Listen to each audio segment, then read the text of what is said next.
Jewel. Hello, how are you? I'm good. How are you? Pretty good. I'm so excited you're joining us.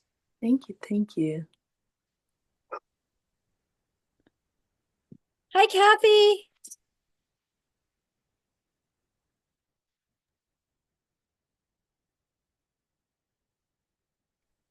Hi, Kathy. We're glad you're here.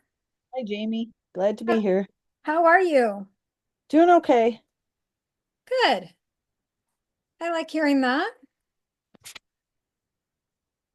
All In a right. in a slow season right now, so that's okay. Slow with clients? Slow with clients, slow with births. Okay. It's Well, all good. spring might pick that up for you. Yeah, we have quite a few on the calendar coming up for the home birth schedule, so Oh, that's exciting. yes, it always is. Jewel, how about you? I have some bursts, about one per month on my calendar, so far for the year. So just kind of trying to take the next month to do some planning, and kind of get things in order to, be able to provide services for those births. Nice. So, have you guys come with any specific questions about consultations? Hi, Mm, Rebecca.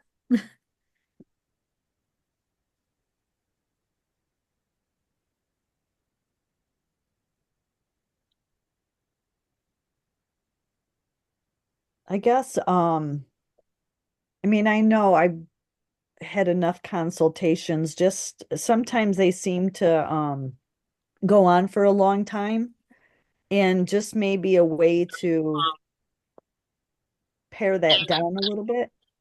Okay. So when you say a long time, how long is your average consultation lasting? Sometimes it's an hour, What would you like it to be? 30 minutes or less. Okay. All right. How about everybody else? And Rebecca, welcome. Please jump into the conversation. What questions did you guys come with specifically about consultations? Hi.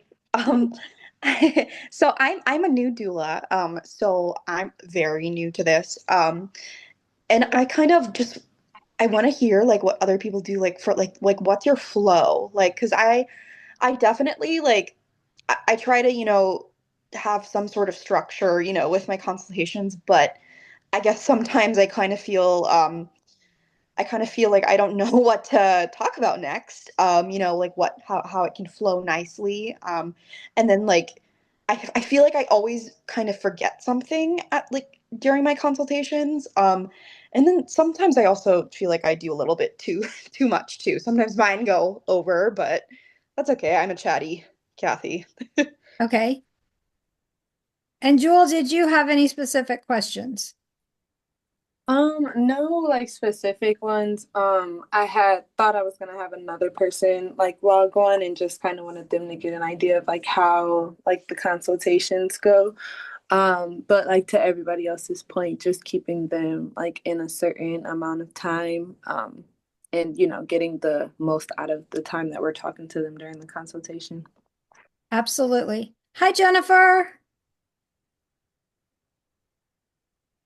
Welcome. You. I hope you're doing well. I am just trying to keep warm. Okay. Did you have any specific questions about consultations for tonight? Um, Nothing specific. I'll see if anything comes up as you talk, but nothing specific that I can think of. Perfect. Well, I'm so excited to be with doulas tonight. It's great. And I love the work you do. So I'm here because I have over 24 years working as a doula. I've worked in my private practice as a solo doula. I've worked with nonprofit agencies. I've had an agency. I've worked with community agencies. So I've worked in all kinds of situations. And I hope that that brings some depth and some good ideas for you guys because I want your road to be a little easier than mine was. There were things I just learned by trial and error. There wasn't really someone to mentor us. And so I want to make it easier for you guys. That's why I'm here. And that's what I care about. Oh, thank So, you. absolutely. So if you guys watched the video, the humorous one about the consultation, and you got all the way to the end, you notice that the thing I said was it wasn't about being perfect. It wasn't about a sales script. It was about connection, right? So when we connect with somebody, we want to feel like we can trust them. We want to feel like there's something that brings us into their world. They understand us. They're willing to go into our world and they're willing to be in their world, right? We have both. And so we want to feel that when we meet with somebody, right? People today are, I mean, they're salesed out. They don't want a sales pitch. They don't want that. That's not what they're interested in. They're interested in connecting with you. They're interested to know, can they trust you as a person that can help them and that they can talk to and feel comfortable with? Because let's face it, as they get further along with you, the earlier they hire and the further along and you're together, things are going to go wrong. Things are going to be difficult and they're going to need your support to get through it. Can they trust you to be non-judgmental? Can they trust you to be honest? If you don't know the answer, are you willing to say, you know what? I don't know, but let me ask some colleagues. Let me do some research. Let's see if we can figure out the answer. That sounds so much more professional than giving a BS answer that ends up being wrong in the end or could hurt them. I mean, we're dealing with women's health here. We don't want to speak out of turn. We want to make sure that if we don't know, just say, I don't know. Right? All right. So you guys are asking for a basic framework of coming in and meeting with somebody. So let me hear from you guys. Are you doing your consultations on Zoom? Are you going to their house? Are you meeting in a coffee shop? Are you doing it over the phone? How are you doing your consultations? Most of the time, we're meeting in a Go ahead. coffee shop. Okay. I think I've done most of mine at their homes. Okay. For me, so I'm a postpartum doula. I know sometimes birth doulas do things a little bit differently. For me, it seemed like when so I've been doing this for over 3 years now. The first couple of years was mostly in people's homes. But I feel like the last year has been more like a virtual meeting over Google Meet. I've only ever had no, two phone calls. And personally, I didn't like that experience because I couldn't see them. Yes. Like I could hear stuff going on in the background. I mean, in the one case, the person still ended up hiring me, which was great. The other person, for whatever reasons, didn't. But yeah, I didn't like the phone call. Mm-mm. Yeah. Understandably. Do you all have them complete an intake form prior to meeting, or do you complete an intake form with them when you start the consultation? So the intake would be their name, their birth date, their doctor, what hospital are they planning to deliver at, what kind of birth are they kind of thinking about? We just want some general information before we meet together. Do they have a partner? Do they have a support person? Who is that going to be? I think what I do usually is I ask for like the super basic info like due date or name, phone number. And then so I have that right away before we meet. And then during our meeting I kind of incorporate the other questions like about their partner or about their hospital, who their midwife or OB is. I kind of incorporate that into the conversation just because I don't know. I don't know. No, there's no perfect formula here, Yeah. Yeah. right? And as you get more experienced, you may want more information like what provider are they using, what hospital, because you may say, you know what? Been there 4 times. It's a terrible experience every time. I don't want to go there again. It leaves me feeling bad. So, as you get more experienced, you may say, I'm more interested in that information before I set that consultation up. Yeah, I get the basic information on the phone with them or email before the consultation. And then during the consultation, I ask them those questions where they're, which hospital, who their OB is. Most of the time they have their partner with them at the consultation, so then I get a chance to meet them at that time. Right. So So we do want that general information just to kind of get us started. And then I like to turn it over to them. And I invite them to ask me any questions they have about me. If it crosses where I'm not comfortable, I'm happy to set that boundary. And I tell them that up front. If it's not comfortable, I'll let you know. But you can ask anything you want to ask. And then I also want to hear what are they thinking about for their upcoming delivery. And they think about what they want. What is it that the goal is, right? For lack of a better word, what's the goal? And then after I get that, and I'm going to take notes because I want to say back to them in their own language, right? If they call it a natural birth, I'm going to call it a natural birth. If they say it's unmedicated, I'm going to say it's unmedicated. I'm going to match their language, right? I'm going to join them where they are. Does this make sense? And join them where yes. they are. Yes. After I get that, I want to hear how they see a doula supporting them in this experience because I want to see how realistic their view is of what a doula can and cannot do. And then I'm going to repeat back to them what they've told me. So in listening to you, you're really wanting a natural birth. It's important to you to have choices all along the way. It's important for you to be able to move. It's important for you to feel like you have control over your birth experience. And as a doula, you're asking me to, and I'm going to repeat it back, make sure that I've understood them correctly. What does it feel like when somebody mirrors back to you what you've said? That they've heard what I've been saying to them. You were worth listening to, right? Right.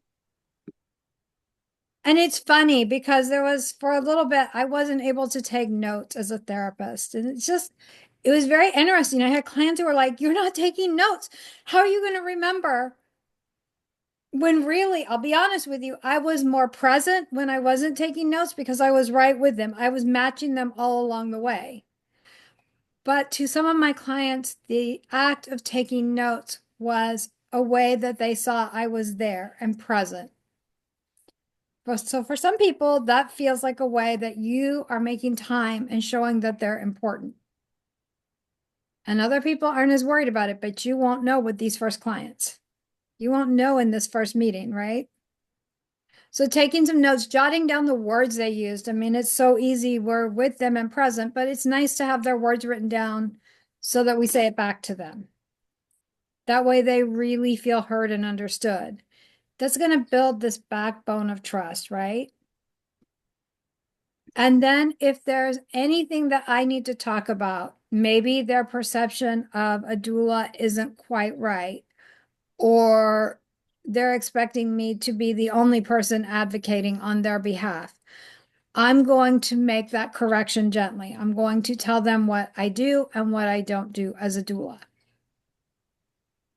And then I'm going to see how that feels for them. Because for some people, if you're not willing to be the advocate and the one that says everything, that's not going to feel comfortable to them. And if they're not willing to put in the work to learn some skills and be able to have me coach them and coach them in the room, they're probably not going to be a good match for me, quite reasonably. And some of you might feel quite comfortable being the full-on advocate. We all are in different places, right? But if I'm getting the sense that they're wanting me to carry this birth and they're not willing to put in effort, that for me is going to be a stop point where I'm going to talk about how I practice as a doula and why I have expectations for my clients and that I don't want to carry it all. And so we're going to, because they've got to be able to trust me, right? I'm not going to lie to you and tell you I'm going to do things I'm not and then bait and switch you. We've all seen OBs do it. It sucks. right? Yes, it does. Sucks. We don't want to be part of that culture. We want to tell them what we will and won't do. Even if it costs us a client, I'd rather have clients that match well with what I offer than to be trying to get them to come on board. Does that make sense? It does. Okay, so this would be the place where we're going to talk about any misperceptions and make sure that we've got it, right?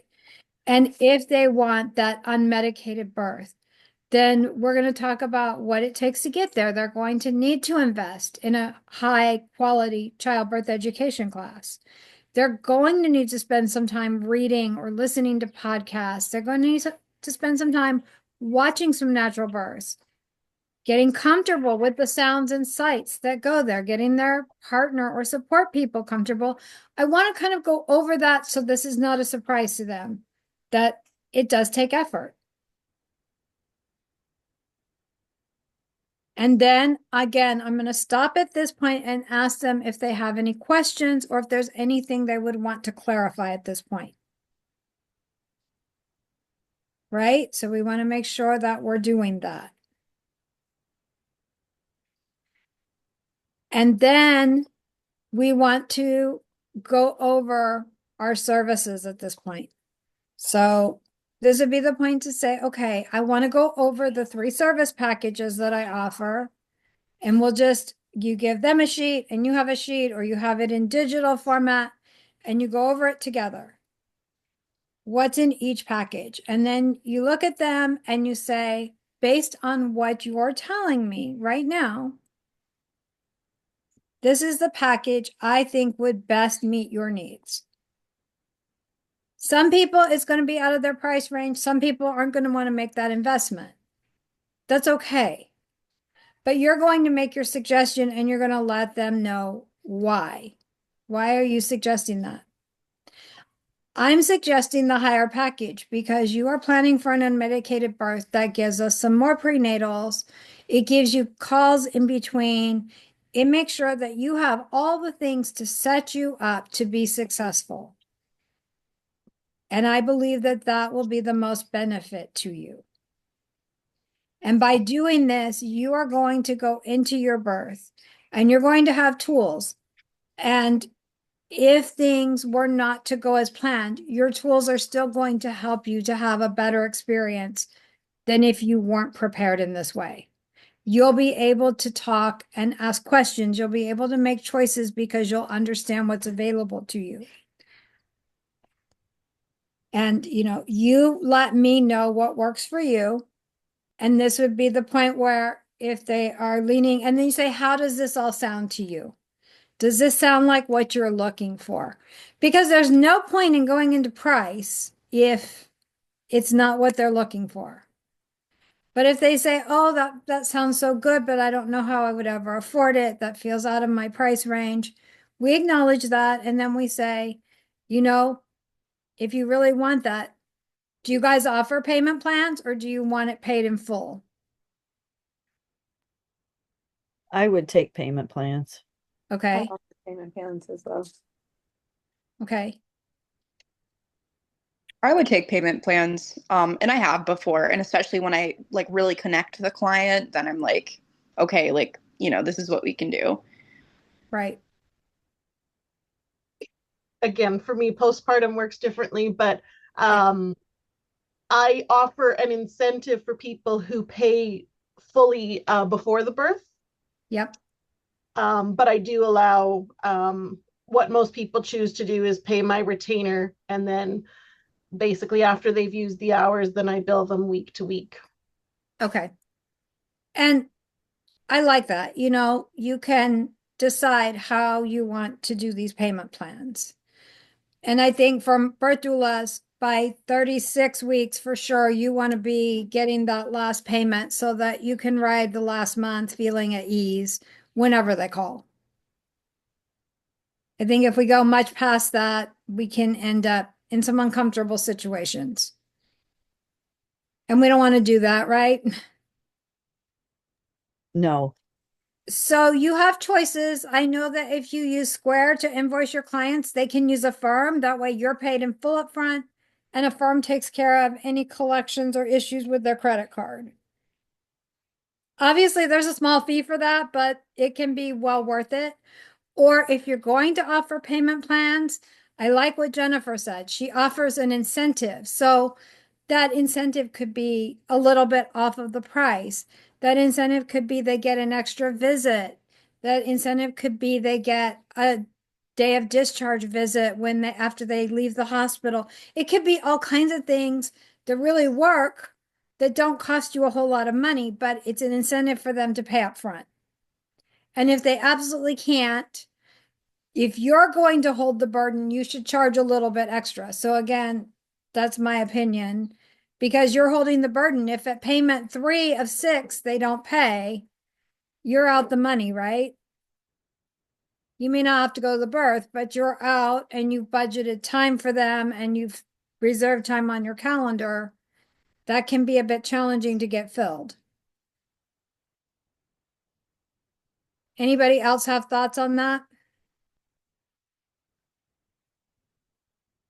I like how you said giving it like a time before birth or before they could possibly go into delivery.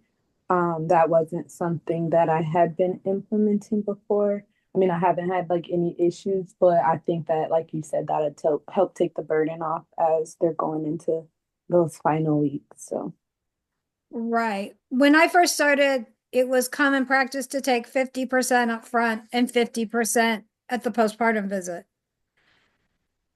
What yeah. doulas were finding was, what's Mhm. that? I was just gonna say that's similar. Yep, yep, to how I do like the 50% and then maybe a payment plan after that, or the additional or remaining amount at the postpartum visit. But like you were gonna say, some might, have issues on connecting on that postpartum visit if they don't have the full payment. Right. They ghost you or they're not happy with the outcome, so they don't feel they should have to pay. That becomes a very big problem because we are not promising them any particular, at least I hope you're not promising them any particular outcome. We're promising them that we will be with them through the experience, that will give them tools to help them. And Jennifer, you're giving them tools to navigate that postpartum time. You're going to help them to maintain their emotional wellness. You're going to help them maintain their physical wellness. You're going to help them learn how to acclimate to a baby in their life. Everything in their world just changed. And so you have a really important job, but you can't promise an outcome. You can promise to be there. You can promise to give them the tools.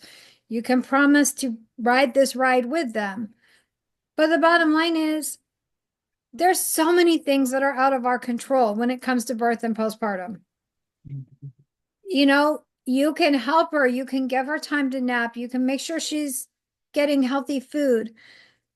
There can be hormonal issues with her postpartum that create anxiety and depression. And that's not her fault. It's not your fault, but we've got to get her the right help right away. You can't control that. You can't control if the baby is a fussy baby or a happy baby. There's just a lot of things you can't control. And so we don't want to promise them an outcome, but we do want to promise them we're going to educate them. We're going to give them tools. We're going to be with them. We're going to practice those tools. If she's got a fussy baby and she's just getting really wound up, you may say, let me hold the baby.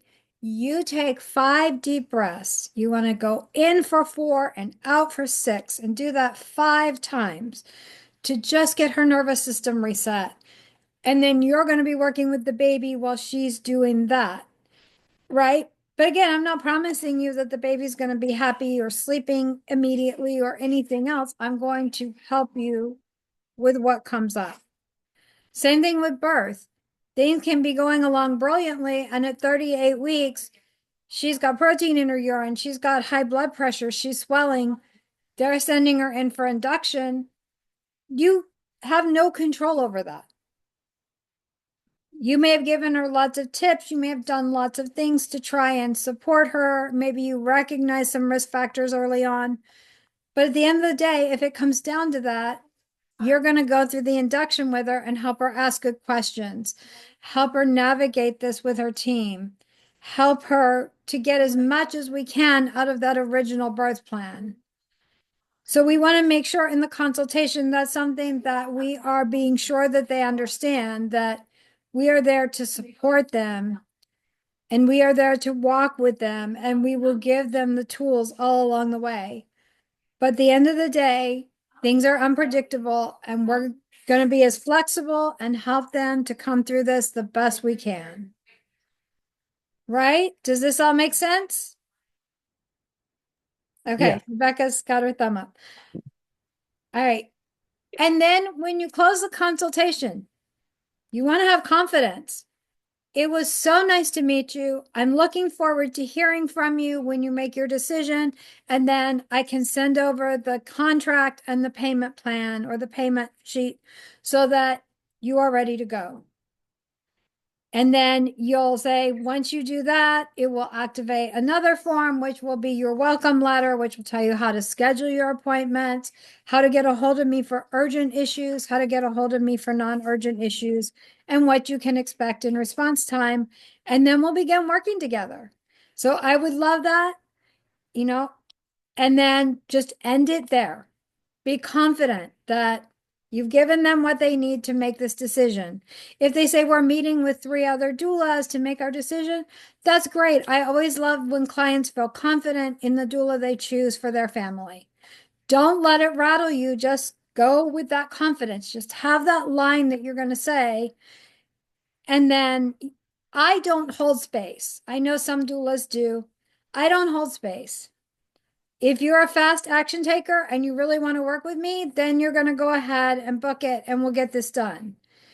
If you're not sure, if you want to interview more people, that's fine. But if someone else comes along and they're ready to book, I'm going to book them because this is my income. This is what I'm using to help support my family. I don't have time to hold a space for 2 weeks to find out it's a no when I've interviewed 3 more people or I've turned down interviews. So it's okay to tell them, it is first come, first serve. Right now, there is a space available. That's why I interviewed with you, but the faster you can let me know, the better. I'm not gonna be wimpy about it. I'm just gonna put it out there, and that's what it is, right? Yep, and Yes. I was gonna mention too with something else that I do as well. Sometimes I'll take a deposit. So whether that's like whatever dollar amount, I've done 25, I've done 50, to maybe hold that space until they can follow up, let's say for 7 days or something, then following up with them. But like acknowledging that, that is a non-refundable deposit, or, once again, if you choose not to go with my services, that won't be, refunded. So that was something that I just thought of as you were speaking that I do if anybody else is interested. Right. And as long as you feel good and that 7 days feels okay to you, I think that's a brilliant way to do it. And then do you apply that to their package if they go ahead Yep. and book with you? Yep. If they book services, whatever they did with that deposit, they choose to do the 50% deposit. All of that they do goes towards their services or their package. Perfect. And I, then after, oh, go ahead, Kathy. Sorry. I usually give them the contract or my contract at the end of the consult. That way, if they do decide to hire me, they have it available or they can take it home and look at it and discuss it. And that's perfect. It's nice to have a printed copy of the contract. Then you can go over it, highlight anything that you think it's important for them to know, and then show them, like mine has a blank for price because I have 3 packages. They have to choose their package. And then if they're doing payments, what their payment is going to be and how often they're going to pay it. Right. And then there'll be a separate form that I will have them fill out for Square, where I'm going to set up their invoicing. So if they're paying monthly, it'll just automatically charge their card monthly. And it'll let me know that it's done it, or it will let me know that it rejected so I can go back to the client. Again, Square off also offers a firm. I can't, it's so much easier if there's a reject or a decline to let someone else deal with it. Honestly, sometimes it's just worth a little bit of money to hand that off to someone else. And I'm paid in full and we're ready to go. So that's something to definitely, I would definitely consider if I were starting a new doula business. I just have a contract question. Yeah. How are you guys making your contracts? Because I don't know. I'm not great with this stuff. I got mine from a doula trainer. I went to one of her classes that she offered, and during that class, she gave her contract that she used. So I just tweaked it to fit my business. And Right? if you want a copy of it, I can email that to you if you give me your Okay. email. Okay, sure. Yeah, I can I put it in the chat? Sure. Okay. I And will put then, oh, go ahead, Kathy. No, I'm willing to share mine if anybody wants it. Okay. You don't have to use it, but All right, I put my email in the okay, chat. Thank you so much. Yeah, I welcome. there's all the things. Oh, yeah. And then I have a video on the basics, the essentials of a contract that I can forward to you as well. That So would be that just great. Thank you. goes over some essentials to think about. So as you're thinking about the contract, or if you want to amend it, that would be some things to consider. Thank you. Yeah. And then once you end, I usually give it a day or two, and then I send an email if I haven't heard from them at all, just thanking them for meeting with me, how nice it was, something I noticed you guys work really well as a team, or it was so great to talk to you all about your plans. I'm so impressed with the work you did to find a great provider. Just something you noticed about them. And then, is there any other questions that you had or anything that I could help you with as you get ready to make your decision? And then I leave it at that. I mean, at that point, it's in their court. And I'm hoping to hear from them, but if I don't, I don't. We can only do so much, right? Right. I think that if you have a week or two between them setting up the consultation and getting to consultation, it could be nice to send a short email with 5 tips to having a better birth. So maybe you just give them 5 simple tips, right? It doesn't have to be extensive. Choosing a provider that aligns with your beliefs, choosing a birthplace that has the most of what you want, because they don't always have everything somebody wants. Researching and educating yourselves. Here are 3 of my favorite books. I mean, just something very simple, but it kind of bridges the gap between them setting that consultation and then they're feeling like they're getting something already before they even meet with you. And that can make them even more excited, right? Right. And more interested in what you have to say because you've already given them some value. So that's just an example of what you could send to them. But Jennifer, you might give them 5 ways to organize your home so that postpartum goes easier. Does again, just an example, but something that they're going to feel like they get some value out of, but isn't taking over for you, right? I actually, rather than send something in between the time they book and the actual consult, I do things a little bit differently. So in my consult, I don't talk about packages. I just make sure we stick to what it is that I offer, what it is that they're looking for. And when I send them an email after to thank them for their time, I'll look back to what we talked about. And one that comes up a lot is, oh, like I have a dog or a cat, and I'm worried about how things will go when baby comes into the picture. So I'll send them an article about introducing your pet to your baby, that kind of a thing. So it's tied back to what we talked about. And then I'll send them my services and pricing guide, which shows my different packages. And I'll just let them know if they have any questions. And then once they have that, I'll usually follow up in about 3 days if I haven't heard from them. And then they'll, at that point, usually they'll let me know either they're going ahead, this is the package, or they need some more time, or they're not going ahead. Sometimes I get ghosted, but not usually. But yeah, I do things a little bit differently. So it's been working well for me so far, but I'm thinking now about sharing more information about my packages during the consult itself and thinking about how I would do that. Right. And I think it's nice to do that because then you can guide them towards what you think is best for them. And sometimes you're going to have a client that's on a budget. Sorry, it's gotten dark in here. You're going to have a budget. So you're going to have a client that's budget conscious. So you may push them towards the budget. I would love to put you in the middle package. I think there's so many benefits. And if you can get assistance or somebody can help you with that investment, I think it would be great for you.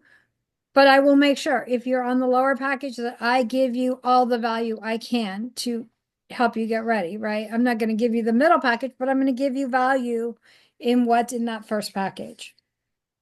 And so I'm going to recommend and I'm going to share, if I've got somebody who they want it all and they clearly are in the income status to be able to afford what they want, this investment will make sure that you are set up through the first year. And there'll be, there's all kinds of things in the bigger package that will really physically, emotionally, you'll understand child development. There's just all kinds of things in here that will get you set up and make sure that you feel confident as you celebrate your baby's first birthday.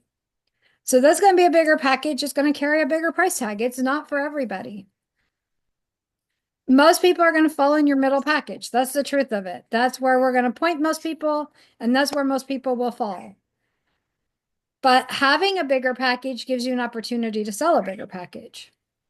Having a budget conscious package means that when people are on a budget, they can hire you. They can still get benefit by working with you. Does that all make sense?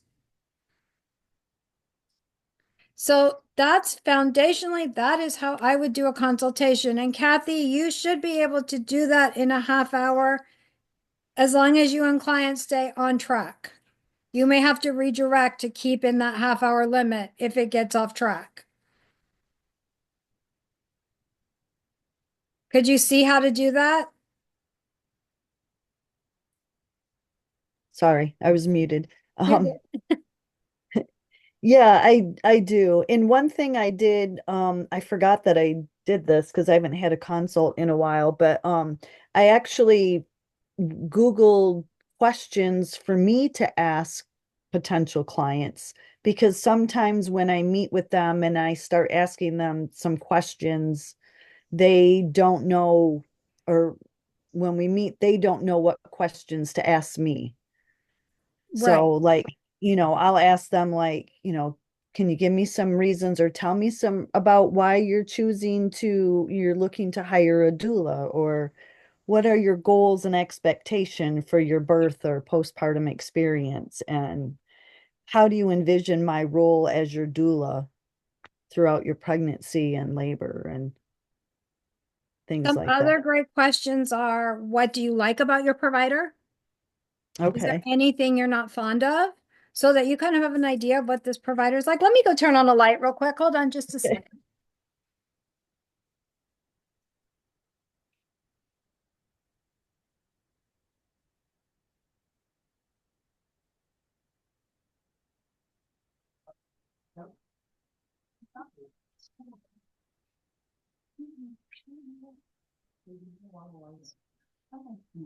There is no light.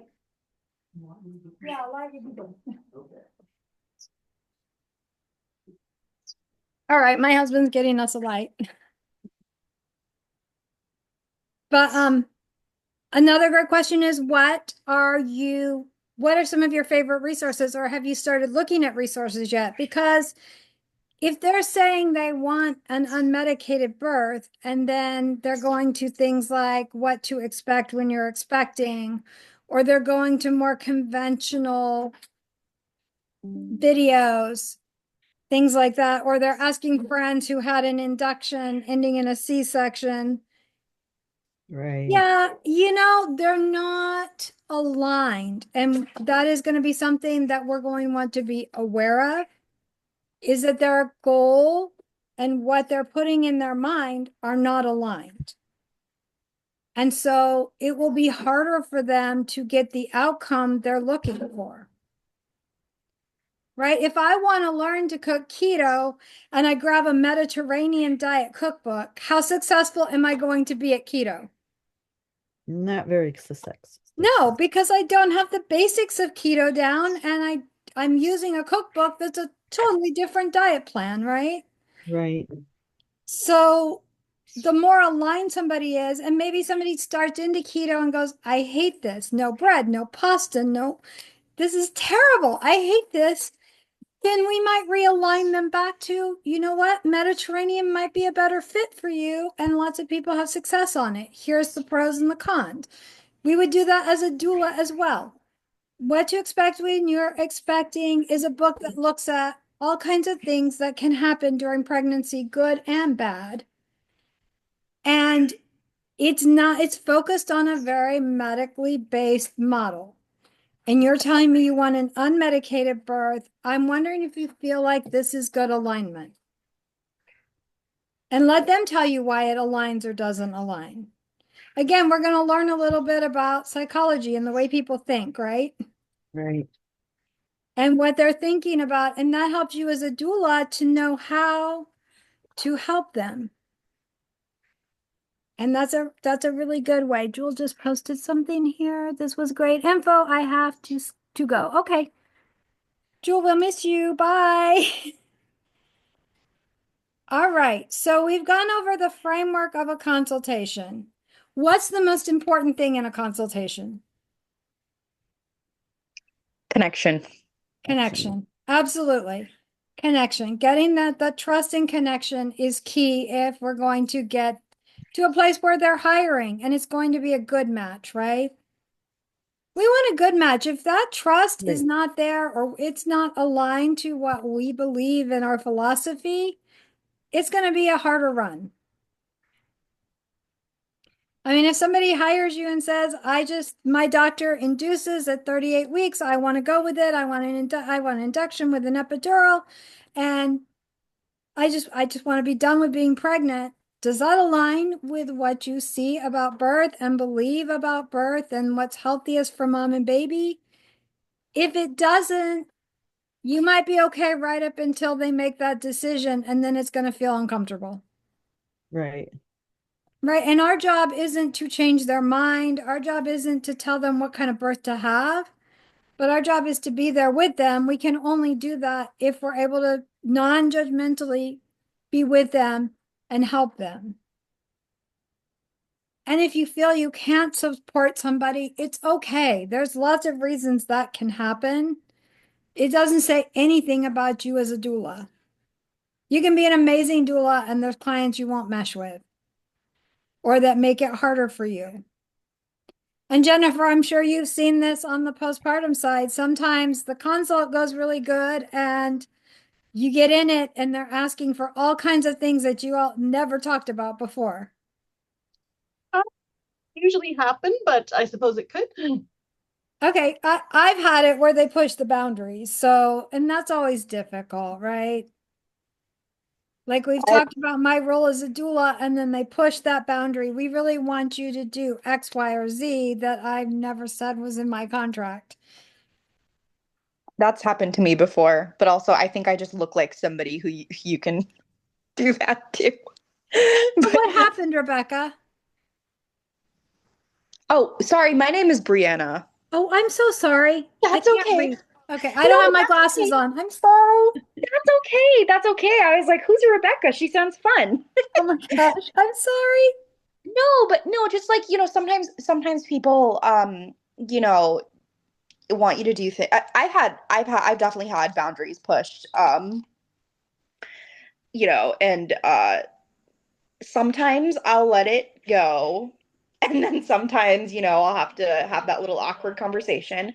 But at the end of the day, I do try to, have that good connection with my clients. So I've never run into any like big issues. We can usually laugh it off. Or, I've had, families, they're like, oh, like, can you provide childcare? And I'm like, no, no, I Right. never said anything about that. But yeah. Oh, yeah. And if you're in it long enough, you'll get some really interesting requests. Thank you for correcting me on your name. I am so sorry. All right, guys. So, is there any other questions that I didn't answer? I don't have a question, but I have an idea that I'd like maybe you to cover at some point.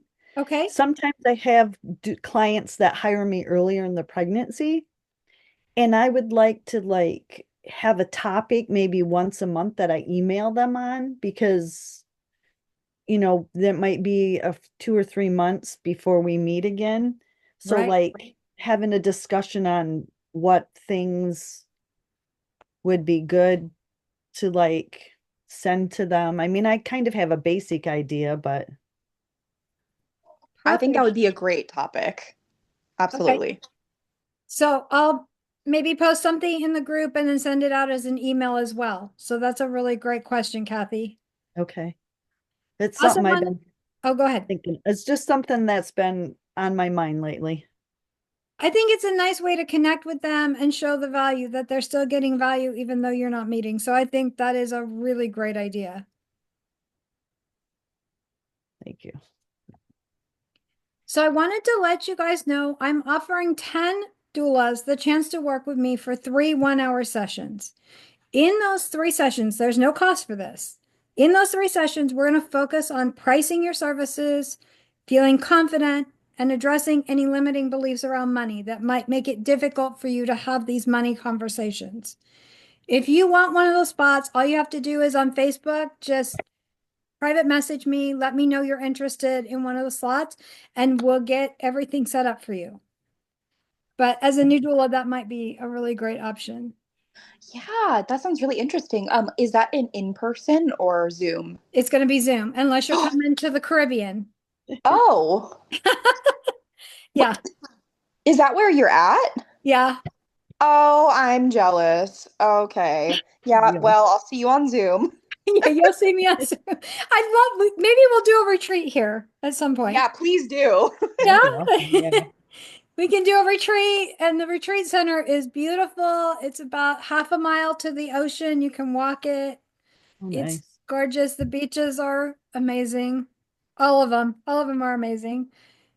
And then I know the host at the retreat center, one of the things they do when we host retreats is you get to go down to the pier at night and snorkel at night where you can see a lot more of the sea Whoa. animals. Oh, Oh, cool. that's so cool. Yeah, so we go with experienced people. There's all kinds of fun stuff to do here on a retreat to kind of get our energy up and feel excited and re-energized. So yeah, Did you Yeah. have the retreat last November? I didn't get enough people. Oh, bummer. So we need to plan for 2026 and give you guys time to save and get ready to go. Right. Block out the calendar. Yeah. Well, I So will what? I will talk with Featherleaf and see what their openings are in 2026, what it looks like. So what prompted your move to the Virgin Islands? Oh, we've been here several times and we love it, and I'm sick of snow and cold. Yeah, that's a good enough reason. I think so. Nice. So that is why we are here. But yeah, we can do it over Zoom. And again, it's one-on-one. So everything will be private and in for you. And I'll videotape it so that you can go back and look at it later on. That would be really awesome. I definitely will message you on Facebook. That's yeah, being a new doula it's hard. It is. It's very hard. Training is great at preparing you for what to do in the labor room. But when it comes to a consultation, writing that contract, the prenatal visits, what to Running a do with a business. dissatisfied client, those things are not covered and they're critical to being able to have a business. Yeah. And I definitely had consults where I find myself like not even able to get words out. I'm like, oh, maybe I don't know what I'm doing. So this was super insightful. Oh, yeah, and human behavior. I mean, they have taken therapist sessions and used AI to try and get an AI therapist. And Oh, we had a counselor who tried it. If you want to stay on track, if you're using something like CBT, which has very specific ways of going, it keeps you very much on track and you will get to the end of what you're doing. But human thought and human behavior does not follow like that. It picks up on, oh, we're talking about this thought, but this happened to me and this person told me, and I believe that. Well, if you don't address that, you've missed a prime opportunity to help understand how they're thinking about their world. Or sometimes they go, well, but with my kids, I say this and I don't mean it. I just mean, and then you missed a prime opportunity to see how they're thinking and where it's coming from. right. So in consultation, you guys notice the same thing. You'll say something and then they'll say something that totally seems maybe off track or maybe a little connected. But sometimes that's a prime opportunity and not a failing. And we have to remember that. Right. And to roll with it the best we can. And sometimes we need to redirect because they're really going off topic. But I really wanted you to help tell me about the doctor or what this hospital offers. That's a great redirect. I love helping my clients in making decisions that are aligned with what they want and what they're looking for. That would be a great thing that we could go over in one of our prenatal visits. Or I Perfect. can send you a spreadsheet that I've created that might be helpful to you after the consultation. So we can redirect them back.